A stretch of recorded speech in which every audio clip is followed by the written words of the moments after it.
Hey everyone, welcome back. If you're not getting your Lyft notifications when your driver arrives, when they're nearby, or when your ride is matched, you could walk out and miss your cars. Here's how to turn alerts back on.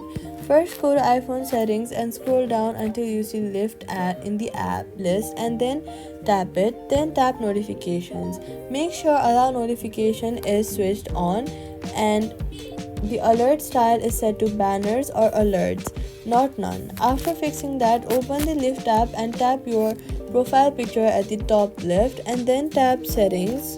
And now look for notifications. Once you find notifications, Lyft has its own notification control separate from iPhone settings. Make sure driver arrival alerts, ride matching notifications, and promotional alerts are switched on in there. Both iPhone level notifications and Lyft in-app notifications must be for you to receive any alerts at all.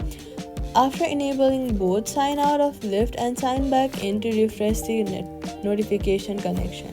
So all you gotta do is go to iPhone settings for Lyft, turn on notification, then also inside the Lyft app settings, both places needs to be on and that's it.